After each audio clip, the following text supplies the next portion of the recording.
It's time. The stories you've heard are true. Susan Wojcicki is out as CEO of YouTube, and the new First time I've heard her name pronounced. CEO is going to drive this place into the ground. Say goodbye to YouTube as you know it. Okay. Or at least that's what some people would have It's you over. believe. Yeah. Is it actually true? Is that too reactionary? Well, let's look at the story. Well, it doesn't matter because, like, this will kill YouTube is the title because everybody knows this is a better title. It's going to get more people to click on it. I mean, come on. Like, and then, like, my title is going to be probably, like, you know, YouTube is about to die or YouTube is dying or Google just killed YouTube. Yeah, that's just, you know, you play the game and those are the rules of the game. Yesterday, Susan tweeted out, after 25 years at Google, I'm out. She had a longer blog post, which goes into her background. If you didn't know, she was the 16th employee at Google. Google was actually made at her childhood garage because her sister was dating Sergey Brin, one of the founders of Google.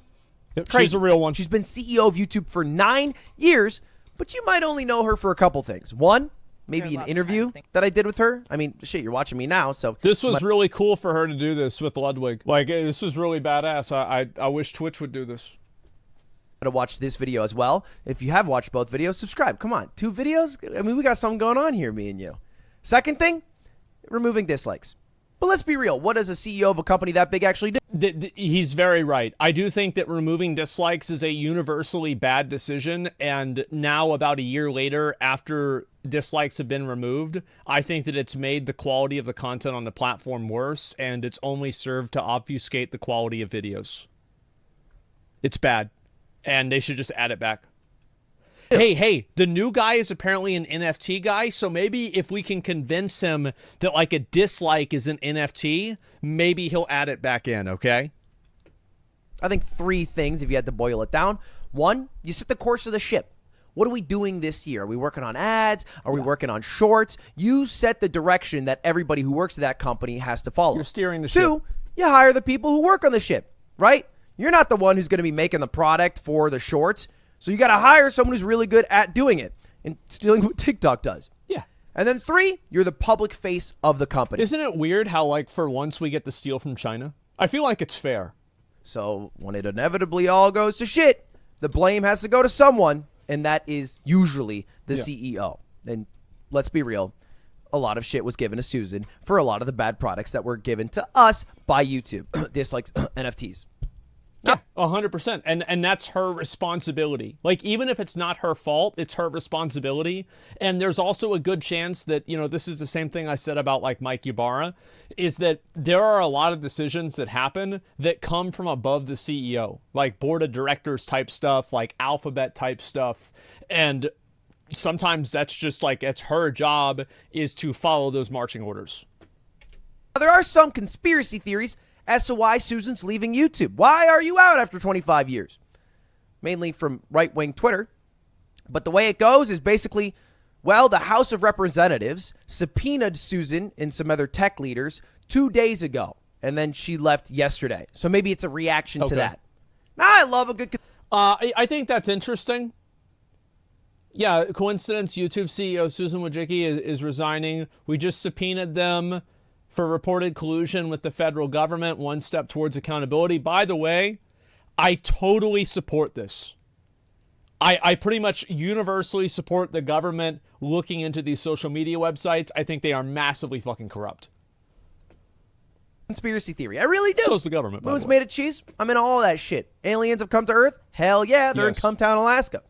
But I don't really bite on this one. Because, like, what's the logic? She stepped down because she's the fall guy, like YouTube forced her out? Maybe. I don't really know. Seems a bit too early days for that. The court case. Yeah, no, it is very early days. It's just somebody putting 2 pieces together because it makes them feel smart. This hasn't even started. The subpoena hasn't even gone through. Excuse me. Or maybe 2, she's trying to cover her own ass, but she's still subpoenaed. It's not like if you step down, they're like, you know what? We're canceling the subpoena. She doesn't work there anymore. She worked there during that time, so it wouldn't change anything. So I don't really get it. Well, I do think that, to be fair, her stepping down as a result of this, if they knew that she did something bad, they would want her to step down to start distancing herself from YouTube as soon as possible. So I actually think that analysis is relatively fair. There is a much better video about the entire court case by Legal Eagle if you want to check it out. Don't really need to get into it in this video because it's honestly a bit of a side point, but super worth watching because it is very interesting and will impact the internet. Actually, this title's not that much of a clickbait. What's my theory for why Susan steps down? Well, you might be able to read that tab right there. She's 54 years old. She has kids, and she's fucking rich, dude. She's got $1 billion. Yeah. She's worked 25 years. She's done her time. Yeah, that's a lot of money. I think she just wants to chill. Yeah. I think she wants to hang out with her family. That when would you make die, sense. does 28 years at Google really add up much more than 25 years? Or does hanging out with your kids more and then sipping on Mai Tais at a beach add more fulfillment? I would go with the latter personally. It's probably your kids, That's my theory, but we'll find out in due time. Now, we are here to answer the question, is the new CEO going to drive this place into the ground? Because that's absolutely. 100%. I saw a tweet about him, and it was a picture of him next to a GIF of a graph going down. Absolutely. I'm sold. It's over. A lot of people would have you believe. It's over. And if you don't know who the new CEO is, it's Neil Mohan. And if you don't know, Neil is a 7-year chief product officer at YouTube and like 15-year-long employee at Google and YouTube. All right, so he's been around for a while. Yep. I've actually spoken to Neil before, and seemed like he knew what live streaming was a little bit. You know, oh, wow. He helped me make that one product for the chess boxing event where we used different audios like Spanish and French during the broadcast, and you could switch it from the live stream. So that was tight. But so he understands what live streaming is. All right, that's pretty good. A lot of people are giving Neil criticism for good reason, because he made a blog post in February of 2022 that said Web3 opens up new opportunities for creators. I am not going to completely condemn Neil for this because everybody in 2022 was in some sort of collective fucking, like, what was that one term that guy used on the Joe Rogan podcast about like society, like the collective mental disorder? Groupthink? No, it was something like that. Mass formation psychosis. There you go. That is exactly what all of society was around NFTs and crypto in 2021 and 2022.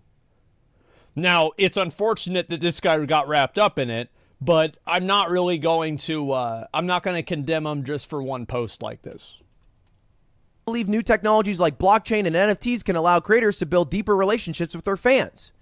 Which, saying NFT in a space mainly with gamers and content creators is kind of like saying, I love this new Kanye beat at a synagogue. Not really the right crowd, not really the right place, and definitely. Yeah. Not the right time. Yeah. Now, he was maybe doing all the NFT things because he was a huge crypto bro. My theory? Well, one. What's that? You're in Silicon Valley, right? You're Everybody's in the thinking whole tech about bubble. this, yeah. You're wearing your Patagonia. You're sipping on Blue Bottle coffee, I don't know and what you're that thinking NFTs are the future. That's maybe a little too insular as opposed to the rest of us who are like, oh, every time this is being done, it's a scam. Yeah. But also, here's my theory for why YouTube did NFTs. In 2021, a lot of YouTube videos were being sold as NFTs. Successfully. Because creators who make one viral video but don't have a long-term content creator career don't really earn a lot off of that success, off that 100 million, 500 million view video. But if you could own and sell it, well, then maybe that helps you in your life. AKA. Never going to happen, by the way.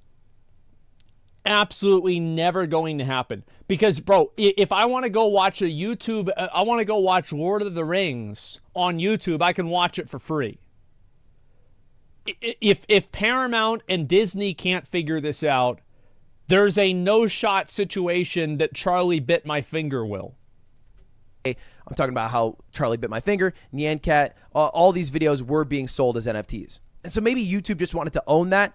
I think if you look at most of the products YouTube has made over the past 5-10 years, they're usually either stealing from another company, like that's the good part, stories or shorts or live streams, or it's like defensive products because somebody else, a third party, is making money off of YouTube, and YouTube is like, well, wait, hey, if you're doing that, why don't we just own it and make money and have it be embedded? Yeah, smart. It's like, I feel like generally the main core strategy to stay the top dog. So that's my theory why NFTs were added. I'm hoping that he doesn't. I'm not going to write off Neil because of the NFT thing. I'm not going to do that. I think we're going to have to wait and see how YouTube evolves, and we'll see what happens. I mean, it's definitely problematic. I've been very outspoken about how much I do not like NFTs. I think they are ridiculous. I completely agree with Ludwig. However, let's see what happens, because a lot of people were talking about NFTs 1-2 years ago, and now nobody is. Keep going down the NFT train, but maybe he will. The facts are, it's early days, bro. Yeah. We are talking about day dot in the. Yeah, you're not, and I'll also say that anything bad that happens probably within the next 6 months, the next 6 months is probably not Neil's fault. Unless he explicitly does something wrong, it's probably not his fault, because it takes a long time to steer a ship as big as YouTube. Tenure in the reign of Neil as CEO of YouTube. He was chief product officer for 7 years. And look, I get it. He does deserve criticism for this shit idea. And if he keeps going down it, that would suck. Yeah. But you aren't only your worst idea. I think he also did some other things that people would recognize and be like, oh, okay, that's not so bad. And I think he wanted to let people know that, because a few months after that blog post, which got a lot of shit, he posted another blog post that was like, all right, what'd you do? 7 things I did that were actually kind of good, guys. Come on. Yeah, and come on, guys. Cool, crossing his arms. Fan funding. Okay, this is adding super chats and memberships. But super chats and memberships are massively effective on YouTube, and if he was one of the people that made that happen, that is extremely impressive. Yeah, 100%. Big W. Twitch's shit, but I respect it. Next thing, shorts. Maybe people might get mad at me for this. I think YouTube shorts are great. Okay, that's been a huge innovation. Yeah. Kind of biting TikTok's shit, but I respect innovation. it. Third is premieres. Fourth is YouTube TV. Whoa, Probably wait, the wait, same. wait. I respect it. Third. Premieres. I premiered one of my videos before, and it's like, I guess it's good. I don't really do it myself, but I do think premieres is like a weird middle ground that YouTube has created between live content and VOD content. So yeah, I guess this is a W, sure. Like, I don't think premieres have made the game have made the platform worse. It's premieres. Fourth is YouTube TV. Probably the single best innovation that YouTube's had. All right, maybe a hot take, but YouTube TV being so popular, so prevalent, has blown up creators even more than they already were blown up, like Mr. Beast. And I don't really watch a lot of YouTube on my TV, so I don't know a lot about this. And also created a lot of new categories and made them way more I think that we're not the audience for YouTube TV. So we're going to see this and we're going to be like, what the fuck is this? popular. Yeah. It's more fun to watch. We're not the target audience for this. Walk through of traveling videos on YouTube TV than it is on your phone or desktop. A lot of 4K creators popped off because of this too. Good for them. Anyway, that's all to say that I am not as nervous as other people. The answer to the question, is YouTube going to go to shit now, is a pretty easy one. Yes, because the thumbnails and the titles that YouTube is dying will be more compelling. So that's what people are going to say. It doesn't matter whether it's going to shit or not. You have to ask yourself, do you think YouTube was on the right course over the past 5 to 10 years?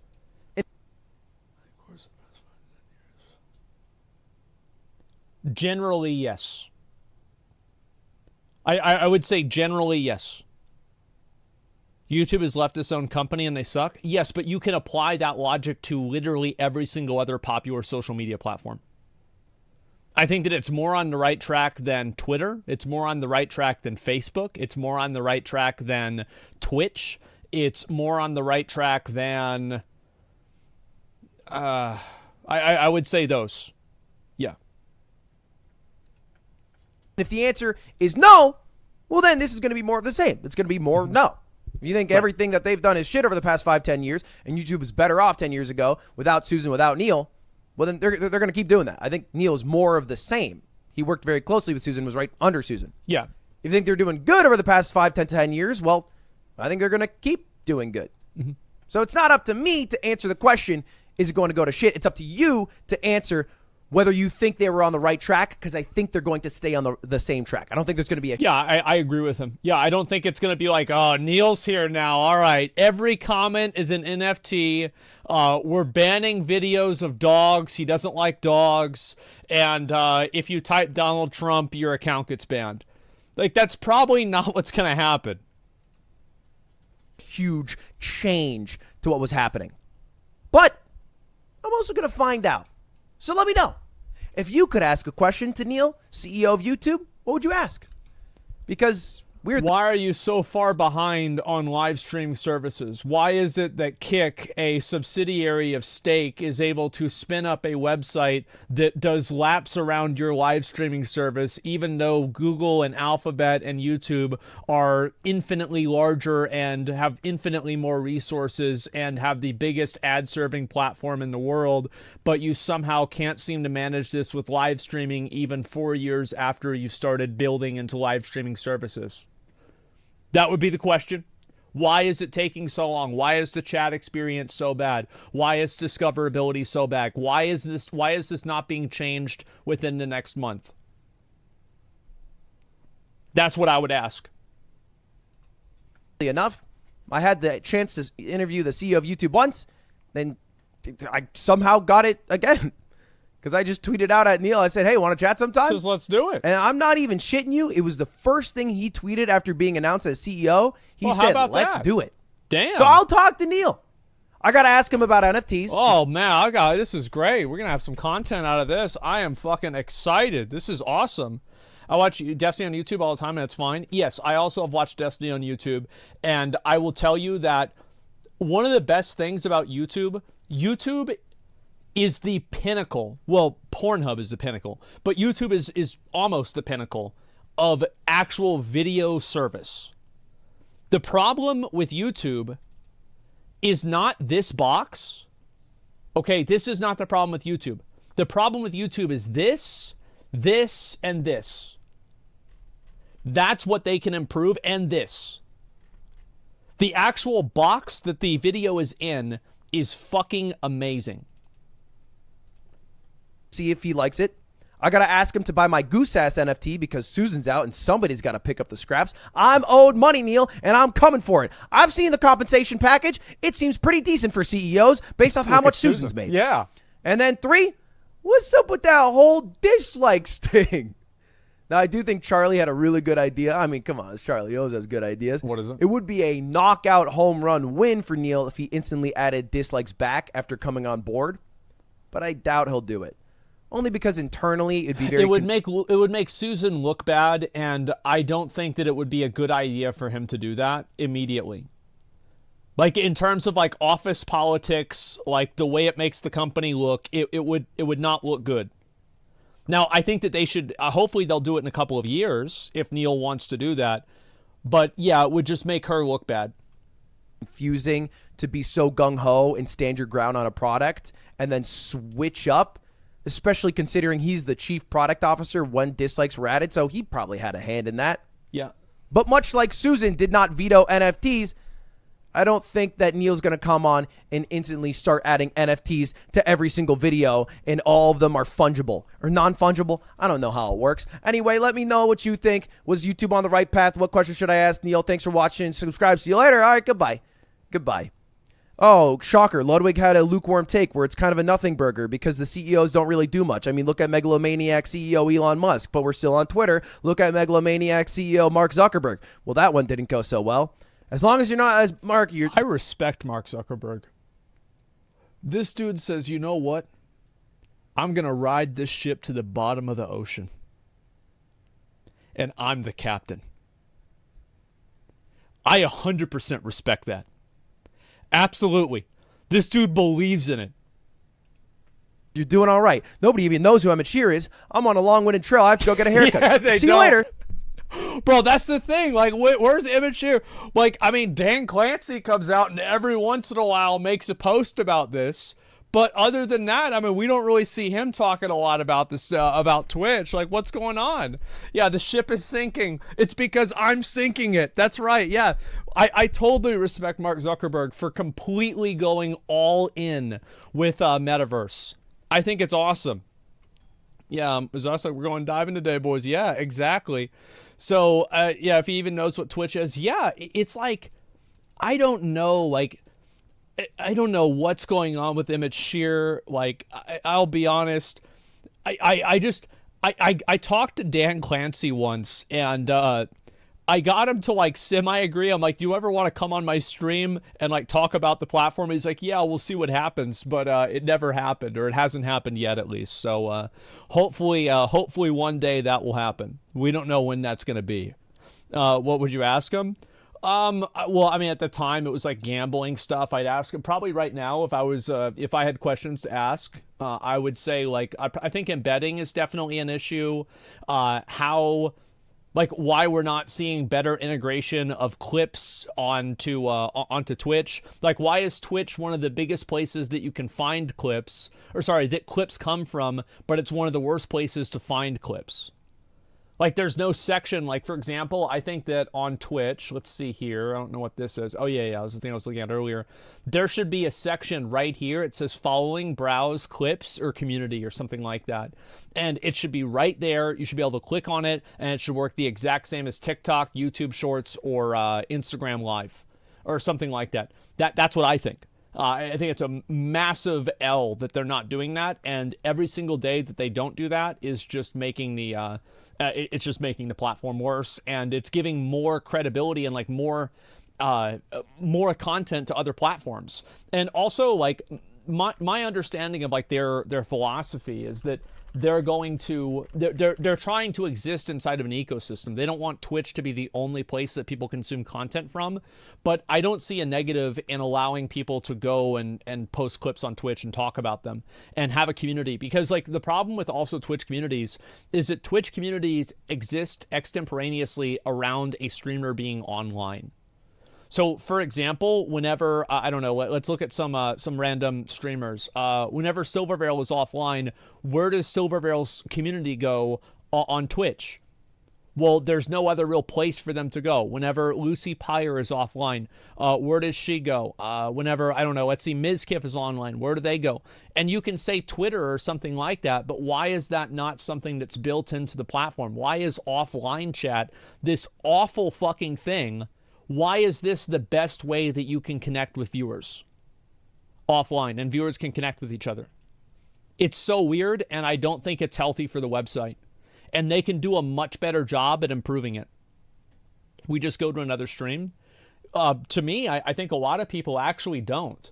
I think there are a lot of people that go to just another platform. They finish watching it, and then they just go and watch YouTube instead.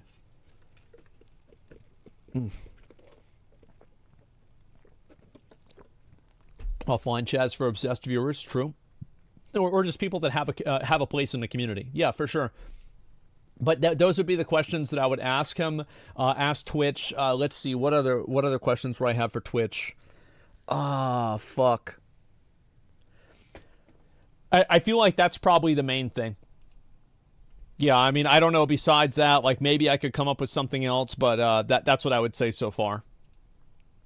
Like, I'd have to really sit down and think about it. Anyway, I think the new CEO of YouTube, we're going to have to wait and see what he does, but I don't think you can really determine anything yet. We're just going to have to wait and see.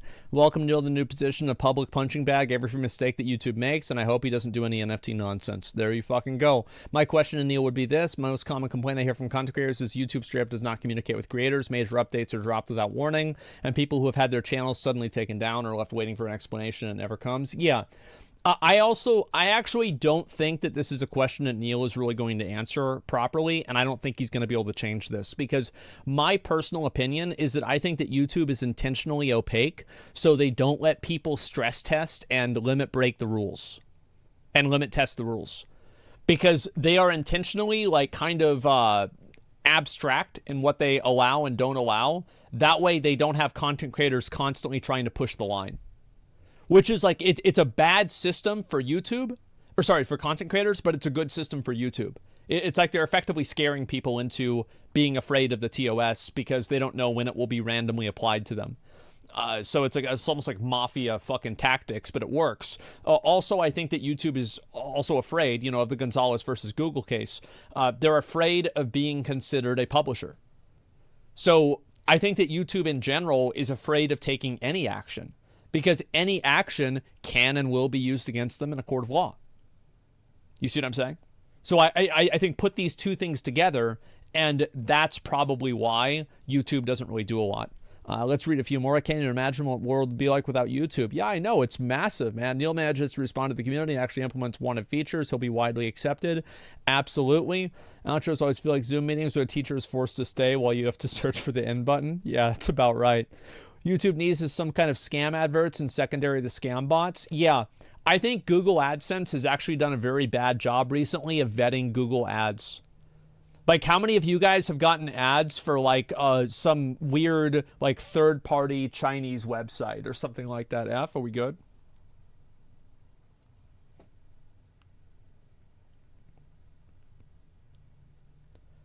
Is we good? Yeah, fake Mr. Beast ads, stuff like that, exactly. And I don't see why Google can't fix that. Because like a lot of people, especially people that are young, are going to see these ads and they're going to be misled and scammed by them, which is really unhealthy. Let's see here. Are there any more of these? Yeah, I think that's definitely a problem. Subpoena could have been the catalyst to her realizing it's time to retire. Yeah, it's probably just like too much stress. I think that could definitely be it too, because the odds are like her getting the subpoena, she probably knew this was coming 6 months ago too. So nice of Mogul Mail to be here with us at the beginning of the end of YouTube. Yeah, there you go. Could either be very good or very bad, based on could even result in an even bigger catastrophe. Exactly. I'm very concerned for the future of YouTube. Neil was one of the ones that advocated for the removal of the dislike button and wanted NFTs to be on YouTube. With just those on his track record, I'd be not surprised if things got worse. I would like to hear a justification for why removing dislikes is a good idea. Because I don't think that they have put there's not been a single argument as to why removing it is a good thing. Yeah, there is none. My opinion on why they remove dislikes is that it makes it easier for governmental bodies to push propaganda without any sort of, like, how many of you guys ever go and you watch a video or you watch a stream or a video or something, you read an article, and like you go to the comment section and the first comment is like somebody saying exactly what you think because the article was just so off base. So I think that's a big reason. And I also think that it's not just governments. It's also like corporations, like large corporations trying to push narratives. Remember whenever Gillette had this big like anti-men thing? And guess what? A lot of people didn't like that because Gillette's mainly a guy's brand. And that probably made Gillette look really bad. So I feel like it was something that's being pushed by these large companies and these, organizations so they can have less implicit pushback that you can visually see on their messaging. That's what I think it is. I think it's very bad. And I think that it also creates a lot of negatives too. Like I think one example is that somebody like EDP, right? EDP 445, whatever that guy's, a weird pedo guy with the cupcakes. If you don't see the dislikes on the video and he hides the comments, it is very hard for people to see what he's doing wrong or to know that he did something wrong. In a way, dislikes were one of the small ways that content creators could be held accountable by their audience. And it could kind of serve as a warning sign. Hey, don't watch this. Or whether it's a bad tech review or something like that. Like tutorials, yeah, fake mod installs, all of that stuff. So I think removing dislikes has done much more harm than good. It has been tremendously bad. I always use dislikes to gauge whether I'd watch. Yeah, there you go.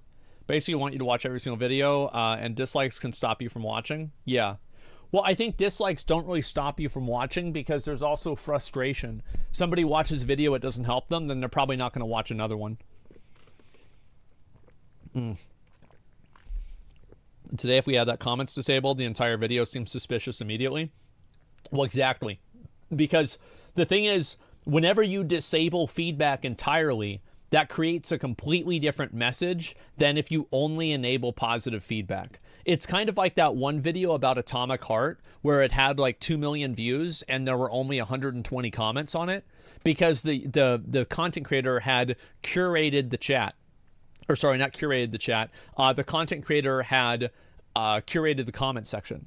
And I think it's a very simple opinion, right? If you watch this video, and then there was this one test that they did. I'm going to just make one more parallel, and then we're going to start playing Valorant. Like there was this one study. It was a psychological test that was done where a guy was brought in, and he was supposed to be a group of, like maybe 10 other people, and they were supposed to take a test of which line is the longest, and they showed like 4 different size lines. And at first, the guy, was just picking the largest line, but everybody else in the study picked the second largest line. So it was, and because everybody else in the study was unironically a paid actor, and it actually caused that person in the study, who was the only actual test subject, to change his answers and forego his own critical thinking and his own vision in order to fit in with the group. And I think that what YouTube curation of comments and YouTube removing dislikes does is it allows that to happen. Now, I do think that you should be allowed to remove comments that are bad, but I think dislikes are a very, very good way to just tell, was this video well received or not? And I think that's totally fair.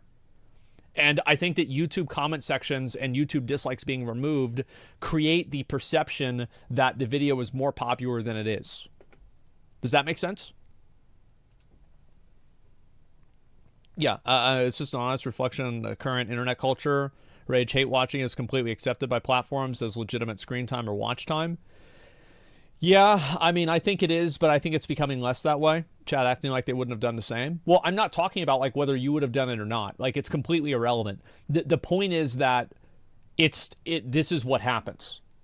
Like, I'm not interested in hearing about somebody telling me about how they're the exception. They're the one who would have stood up to the tyranny of the majority. I don't care about this. I'm just talking about this is what the norm does. So, how to remove dislike buttons so they don't see YouTube rewind dislikes? Well, they still see them. Like, dislikes still exist, but they're just there for the creator. Like, I've had videos that have had really bad dislike ratios, like some of my Andrew Tate videos, like the ones where I was critical of Andrew Tate were, very heavily disliked, up to the point where like some of them almost had like a below 50% like ratio. And that's totally fine. It's their opinion because they can say what they want. You play Valorant on your alt too? I'm about to, yeah. It's my first time, so we'll see how this goes. Yeah, I mean, Hustler's Melody? Well, no, but that's their right to have an opinion on what I said. Like, you can't publish a video to the public and then get mad that people respond to it. Like, I do think that there are a lot of communities and a lot of people that go way over the line. Like, and like they make it super personal and it should be moderated better, etc. But like whenever you're talking about people that think that you're wrong, it was your worst take, but it wasn't though. Why was it my worst take? Because I watched a selectively edited video and then drew a conclusion from that video that Andrew Tate was an asshole. I was right. And you know what? All of you guys said, I'm totally wrong. You'll see whenever the full interview comes out. And you know what? I watched the entire fucking interview. It was a longer video than Lord of the Rings Return of the King Extended Edition, okay? I watched the entire fucking thing, and you guys were right. He looked a lot better. I don't think he looked great, but he looked a lot better. And I don't know why he kept waffling about stupid things like women's rights, but whatever. The overall thing, but I watched it. And that is the nature of discourse on the internet, whether you like it or not. And I don't like the idea that people can put out messages and then just simply like not allow people to give any feedback whatsoever. I do think that all feedback is not created equal, but a lot of feedback is fair. Does that make sense? I think they don't want to bring it back for whatever reason. They initially took it off. Yeah, because if they do bring it back, it's going to look like, they lost or they don't know what they're doing. Yeah, I do think that's probably true. I'll read a couple more comments and then I want to start the game. Why not give creators the option to enable or disable likes and dislikes on videos similar to how comments work? Because if you do that, if likes and dislikes are disabled for a video or comments are disabled, there is one fucking reason for that. It's because the video is going to be unpopular. That's the reason. And so they want to preemptively shut down discourse every single time, man. So an option would be a good compromise? No, because an option adds, like, if somebody has them turned off, people will be like, why do you have them turned off? What are you trying to hide? Does that make sense? So that's why they can't have it optionally. Final Fantasy doesn't have any of that activated, despite the fact that people usually love them. Oh yeah, that's true. I do think but Final Fantasy isn't pushing any sort of like message, etc. They're not really pushing an ideal or anything like that. So it's kind of something completely separate. MMO guys play Valorant before Genshin? Yeah, I know. There's no dislike button in video. There can't be negative confirmation on a video, and it's great for basically every commercial entity. Exactly. Yeah, people can't voice their dislike for a product. That's another big one. And you've got to remember, like advertising companies and these companies that advertise on YouTube, they've got YouTube by the balls. That's where they make all their money. So they have to keep making those people happy.